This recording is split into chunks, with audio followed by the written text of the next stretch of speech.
আসসালামু আলাইকুম ওয়া রাহমাতুল্লাহি ওয়া বারাকাতুহু।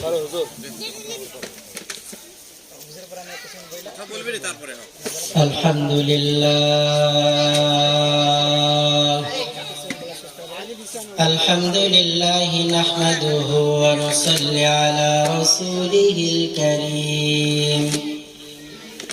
আম্মা বা'দু ফাআউযু বিল্লাহি মিনাশ শাইতানির রাজীম। বিসমিল্লাহির রহমানির রহিম।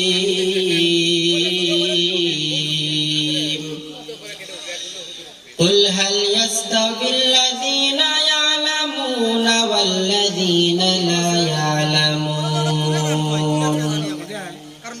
وقال النبي صلى الله عليه وسلم طلب العلم فريضة على كل مسلم أو كما قال النبي عليه الصلاة والسلام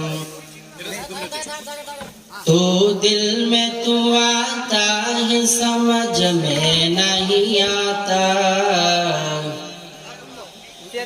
तो दिल में तू आता है समझ में नहीं आता, बस जान लिए मैं तेरे पहचान वही है, बस जान लिए मैं तेरे पहचान वही है। एक चश्मे ज़दन गाफिल अदा शाह नबाशी, शायद के निगाह कुनदा गाह नबाशी, उल्फत में बराबर के वफा हो के जफा हो, उल्फत में बराबर के वफा हो के जफा हो, हर चीज में लज्जत है अगर दिल में मौजा हो, हर चीज में लज्जत है अगर दिल में मौजा हो। আলহামদুলিল্লাহ, আল্লাহ পাকের শুকর যে আল্লাহ তাআলা আমাদেরকে মাগুনগাড়ি হাফিজিয়া মাদ্রাসা কর্তৃক আয়োজিত বিশাল এই ঐতিহাসিক তাফসীরুল কোরআন মাহফিলের আয়োজন করার মতো তৌফিক দান করেছেন। এজন্য দিল থেকে শুকর সকলেই করি আলহামদুলিল্লাহ। আমি কোরআনুল কারীমের আয়াতের মধ্যে হতে একটি আয়াতে কারীমা তেলাওয়াত করেছি। রাসূল করিম সাল্লাল্লাহু আলাইহি ওয়াসাল্লামের অসংখ্য অগণিত অবয়বাণী হাদিসের মধ্যে হতে একটি হাদিস পাঠ করেছি। তেলাওয়াতকৃত আয়াত ও হাদিসকে সামনে এই সময় সংক্ষিপ্ত পরিসরে কিছু কথা বলার চেষ্টা করা হবে ইনশাআল্লাহ। যে আয়াতে কারীমা তেলাওয়াত করেছি, আয়াতে আল্লাহ পাক বর্ণনা করেন কুল হাল ইয়াস্তাবিল্লাযীনা ইয়া'লামুনা ওয়াল্লাযীনা লা ইয়া'লামুন। ও নবী, আপনি আপনার উম্মতদেরকে জানিয়ে দেন, যারা জানে আর যারা জানে না তারা কখনো সমান হতে পারে না। যারা জানে তারা তো জাননেওয়ালা আলেম, আর যে সমস্ত ব্যক্তিগুলো জানে না তারা হলো গায়রে আলেম। আলেম আর গায়রে আলেম কখনো সমান হতে পারে না। রাত্র আর দিন যে রকম সমান হতে পারে না, একজন জাননেওয়ালা আলেম আর গায়রে আলেম আল্লাহর আদালতে কখনো সমান হতে পারে না। একজন আলেমের কেমন দাম, একজন জাননেওয়ালা আলেম সারা রাত ঘুমিয়ে ঘুমিয়ে কাটিয়ে দিবে, আর একজন আবেদ সারা রজনীতে ইবাদত করিয়ে করিয়ে কেটে দিবে। কিন্তু আল্লাহ পাকের আদালতে ওই ইবাদত করনেওয়ালা আবেদের চাইতে একজন ঘুমানো আলেমের ঘুমটা আল্লাহ পাকের কাছে বড় দামি। তালিবুল ইলমদের কেমন দাম! আমরা রাস্তা দিয়ে হাঁটি, আর একজন তালিবুল ইলম সে ও রাস্তা দিয়ে হাঁটে, কিন্তু আমাদের জুতার নিচে মাটি আর ধুলি কোনা ছাড়া কিছু নেই। আর একজন তালিবুল ইলম যখন রাস্তা দিয়ে হাঁটিয়ে যায়, ওই তালিবুল ইলমের পায়ের জুতার নিচে আল্লাহর নূরের ফেরেশতারা নূরের পরশ বিছিয়ে দেয়। সুবহানাল্লাহ। একজন জান্নাতওয়ালা আলেম তালিবুল ইলমের কেমন দাম! তালিবুল ইলম কোন কবরের পাশ দিয়ে একদিন হেঁটে যাবে, তো ওই কবরে 40 দিন পর্যন্ত কবরের আযাবকে মওকুফ করে দেওয়া হবে। কুরআনুল কারীমের সঙ্গে সহবত লাগানোর কারণে একজন ছোট্ট সন্তানের যদি এই রকম মর্যাদা হয়ে যায়, শুধু কুরআনুল কারীমের আজমতের জন্য আল্লাহ তাআলা ছোট্ট কোরআনওয়ালাকেও দামি বানিয়ে দেয়। আল্লামা সানাউল্লাহ পানিপতি তিনি ঘটনা বর্ণনা করেন, একটা বাজারে একজন গামছা বিক্রেতা গামছা বিক্রি করত। ইতিমধ্যে একজনের আগমন, ওই ব্যক্তির হাতের ভিতরে আল্লাহ পাকের কিতাব কুরআনুল কারীম, কুরআনুল কারীমটা হাতে নিয়ে উপরের দিকে উঠাইছে আর ডাক দিয়ে বলছে, मेरे पास एमन एक किताब है जो किताब में मौला का बात है।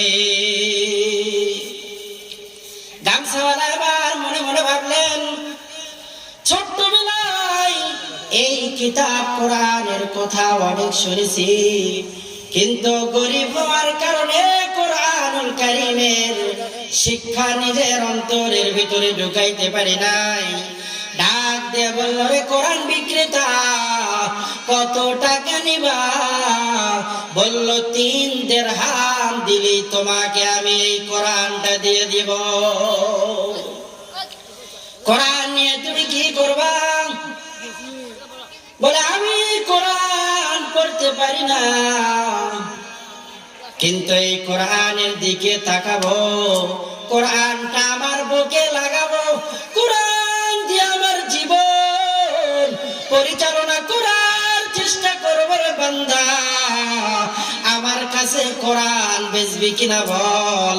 3 দিরহাম দিয়া আল্লাহ পাকের কিতাব কোরআনুল কারীম নিয়ে বাসায় গেছে। সারাদিন ব্যবসা বাণিজ্য করতো, রাতের অন্ধকারে কোরআনুল কারীম খুলিয়া খুলিয়া খুলিয়া পড়তে পারতো না। আল্লাহর গোলাম শুধু কোরআনের দিকে তাকিয়ে থাকতো, আর চোখের পানি ছাড়তো, আর বলতো, রে আল্লাহ,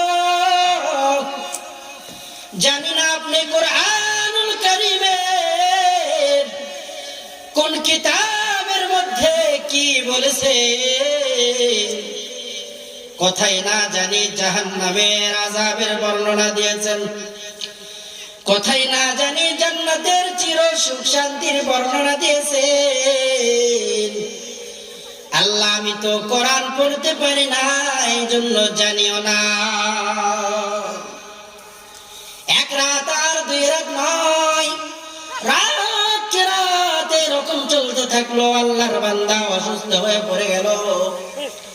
এক সময় দুনিয়া থেকে বিদায় নিয়ে চলে গেছে, কিন্তু দাফন দিবে এমন কোন আলেম তার ভেতরে নাই।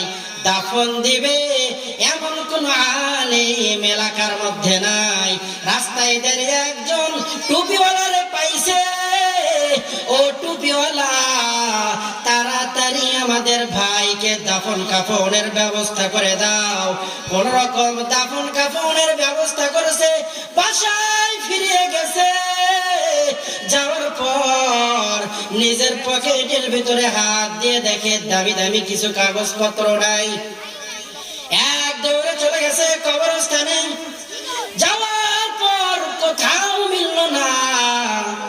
একটা পর্যায়ে সবার সঙ্গে পরামর্শ করিয়া কবরের একটা খাড়াল টান দিছে।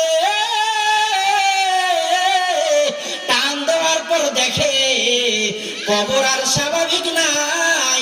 ওই মাটির কবরের মধ্যে আমার আল্লাহ তাআলা জান্নাতের বাগান আর জান্নাতের বিছানা বিছাইয়া দিছে। সঙ্গে সঙ্গে আল্লাহর বান্দা সিলসিলায় হয়ে গেছে।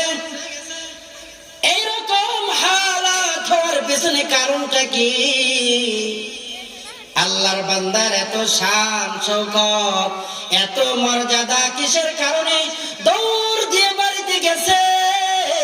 এই মৃত্যু ব্যক্তির কে আসরে আমার সঙ্গে মোলাকাত করো। তোমার বাবা এমন কি আমল করতো যে আমলের কারণে তার কবরের মধ্যে আল্লাহ তাআলা শুধু জান্নাতের বিছানাই বিছাই নাই, আল্লাহ তাআলা জান্নাতের দামি দামি ফুল দ্বারা কবরটাকে ডেকোরেশন করছে। সঙ্গে সঙ্গে মেয়ে ডাক দিয়ে বলে, আমার বাবার তেমন কোন আমল নাই, তবে ওই ঘরের ভিতরে আমার ঘরের কর্নারে একটা তাক আছে রে। ওই তাকের ভেতরে কি যেন আছে। আমার বাবা প্রত্যেক রজনীতে সারাদিন ব্যবসা করত, আর রাতের অন্ধকারে ওই তাকের উপর থেকে কি যেন নিয়ে বুকের সঙ্গে লাগাইতো, চোখের সঙ্গে লাগাইতো, আর চুমা খাইতো, আর বলতো, আল্লাহ এটা তো তোমার কালাম, তোমার কথা, কিন্তু বোঝার মতো তো শক্তি আমার নাই। সঙ্গে সঙ্গে আল্লাহর বান্দা দৌড় মারছে। এক দৌড়ে তাকের উপরে গিয়ে দেখে আল্লাহ তাআলার সর্বশ্রেষ্ঠ মহাগ্রন্থ পবিত্র কোরআনুল কারীম দেখা যায়। খোলার পরে দেখে প্রত্যেকটা পৃষ্ঠায় পৃষ্ঠায় আল্লাহর বান্দার চোখের পানি পড়ে পড়ে সব পৃষ্ঠা ভিজে গেছে। আল্লাহর বান্দা চিৎকার মারছে আর ডাক দিয়ে বলছে, কবরের ভিতরে এমন হালত হওয়ার পেছনে একটাই কারণ, আর এই কারণটা হলো কোরআনের প্রতি আজমত ভালোবাসা। একজন বান্দা যদি কোরআন পড়তেও না পারে, একজন বান্দা যদি কোরআন তার জিন্দেগিতে মানা সহ নাও ফিট করতে পারে, শুধু কোরআনের দিকে তাকিয়ে থাকে, এরপরেও আল্লাহর আদালতে ওই ব্যক্তির পুরস্কার আছে না না?